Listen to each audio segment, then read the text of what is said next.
సందడి తర్వాత వర్షాకాలంలో వసూళ్ల తుఫాన్ అనుకుంటే సీన్ రివర్స్ అయ్యింది. అయితే ఆగస్టులో మాత్రం అదిరిపోయే సినిమాల సందడితో లెక్కేం మారేలా ఉంది. చిరు, రజనీ, అక్షయ్ కో దూసుకొస్తున్నారు. డజన్కి పైనే సినిమాలు, అందులో అర డజన్కి పైనే పెద్ద హీరోల ప్రయోగాలు. మొత్తంగా ఆగస్ట్ అదుర్స్ అనుకోవాల్సి వచ్చేలా ఉంది. ఆగస్ట్ అదుర్సనేలా ఈ నెలంతా పెద్ద హీరోల సినిమాలే సందడి చేసేలా ఉన్నాయి. ఈ నెల 10కి జైలర్ అంటూ సూపర్ స్టార్ రజనీకాంత్ బాక్సాఫీస్ లో పూర్ణకాలు తేబోతున్నాడు. తెలుగు, తమిళ్ మార్కెట్ మీద ఒకేసారి దండెత్తబోతున్నాడు. జైలర్ మూవీకి మొన్నటి వరకు పెద్దగా హైప్ క్రియేట్ కాలేదు, కానీ రెండో పాట వచ్చి అంచనాలు పెంచేసింది. ఇక జైలర్ వచ్చిన ఒక్కరోజు తర్వాత మెగాస్టార్ మూవీ భోలాశంకర్ రానుంది. ఇది కూడా టీజర్ తో ఆకట్టుకోలేకపోయినా ట్రైలర్ లో హైప్ క్రియేట్ చేయగలిగింది.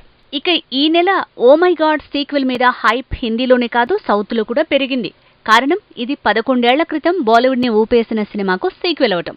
ఇక గోపాలగా ఆ మూవీ ఇక్కడ రీమేక్ అయి హిట్ అవ్వటం. అందుకే ఓ మై గాడ్ 2 మీద టాలీవుడ్ జనాల కన్నుంది.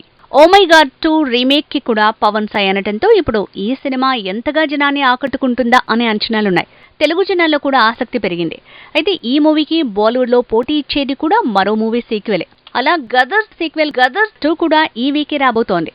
హిందీలో ఈ సినిమా మీద అంచనాలుండొచ్చు, కానీ సౌత్ లో మాత్రం దీని మీద ఎవరి ఫోకస్ ఉన్నట్టు లేదు. ఇక ఈ నెలలో ఆదికేశవ అంటూ 18th కి వైష్ణవ్ తేజ్ మాస్ మత్తిపోగొట్టే ప్రయత్నం చేస్తున్నాడు. మంత్ ఎండ్ కి గాంధీవదార అర్జున అంటూ 25న వరుణ్ తేజ్ దండెత్తబోతున్నాడు. అలా మీడియం రేంజ్ మూవీస్ సందడి కూడా ఈ నెలలో భారీగానే ఉండబోతోంది. ఇక ఈ నెలలో పెదకాపు లాంటి భారీ ప్రయోగాలు, మిస్టర్ ప్రెగ్నెంట్, నచ్చినవాడు లాంటి లో బడ్జెట్ సినిమాల సందడి కూడా భారీగానే ఉండబోతోంది. మొత్తానికి ఈ ఏడాది పెద్ద, చిన్న, మధ్యస్థాయి సినిమాలతో ఫుల్ ప్యాక్ మంత్ గా మారింది మాత్రం ఆగస్టు నెలే అనాల్సి వచ్చేలా ఉంది. ఆగస్టు అదుర్సా బెదుర్సా తేలాలంటే వచ్చే వారం వచ్చే జైలర్ తోనే తేలబోతోంది. ఈ సినిమాతో పాటు భోలాశంకర్ కూడా వసూళ్ల వర్షం కురిపిస్తే సీనే మారిపోతుంది.